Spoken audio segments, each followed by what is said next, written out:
Blessings. Welcome to today's Law Enforcement Daily Devotional. Today we're in Hosea 8 through 14, and we're going to finish it up. Some really good takeaways today as we move through this incredible story of God dealing with Israel for the sins that they've committed. And as to be expected, and I'm kind of getting ahead of myself here, but God shows just this amazing grace. Amazing grace. How sweet the sound. Israel deserves punishment for the things that they've done against God. And if anybody is totally innocent in all of this, it is God. He loves them. He has provided for them. And all he asks is that they worship him and not other idols, not false gods. And they do. They turn away from him. But instead of punishment, we see towards the end of this that God just is like, well, it's in chapter 11, verse 9, since we're already talking about it. I'm going to jump right to it.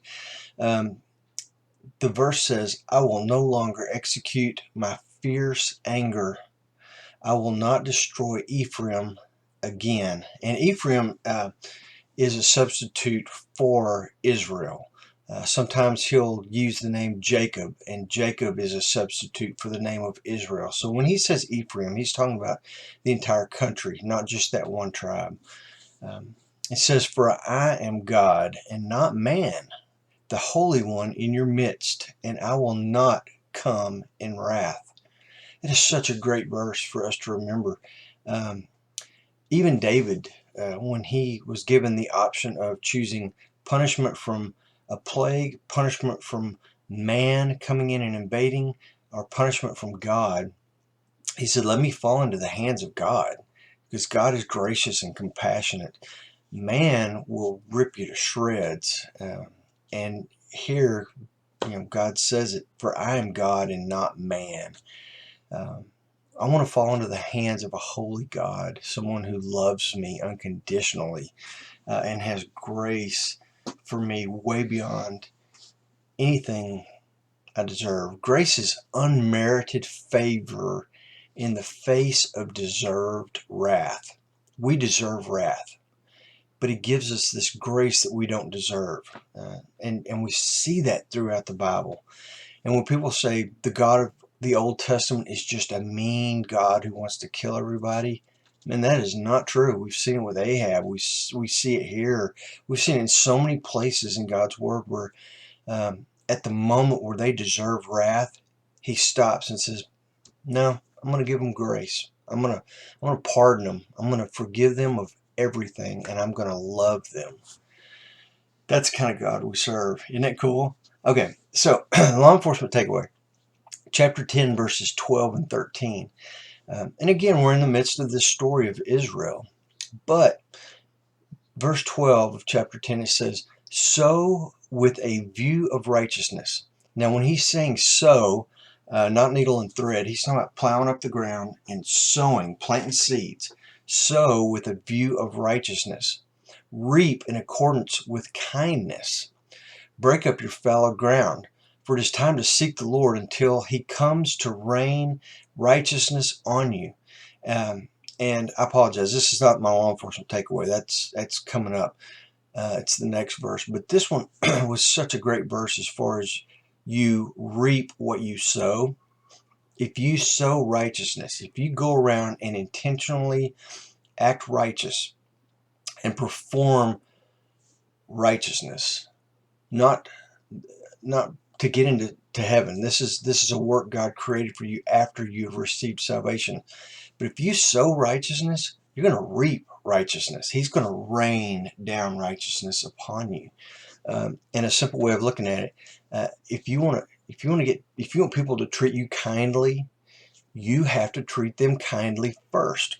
That's when you treat them kindly, you're sowing seeds of kindness.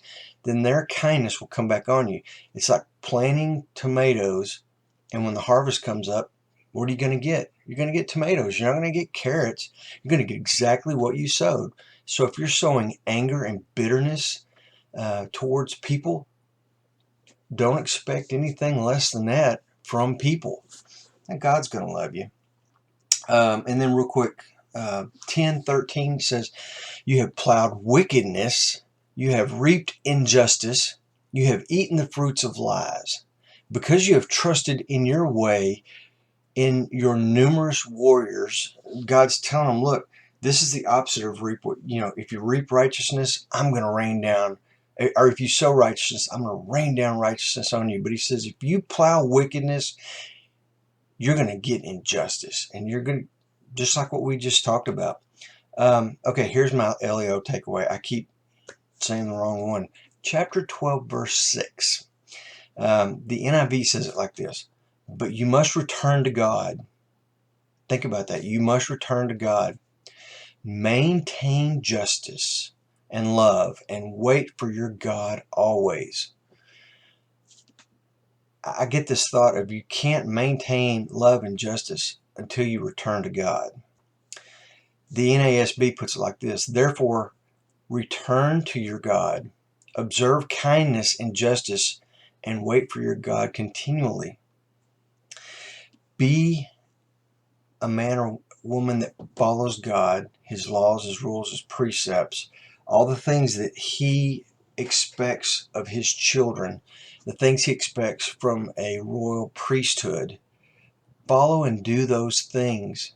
Maintain justice, maintain love, observe kindness and justice. That's what we're called to do.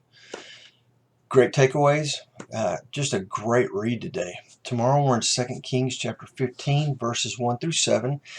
We're going to go to 2 Chronicles and read chapter 26, and then we're going to read the book of Amos, chapters 1 through 4. So tomorrow's going to be some good reads. Read ahead, come back here, let's discuss what we've learned, and be safe.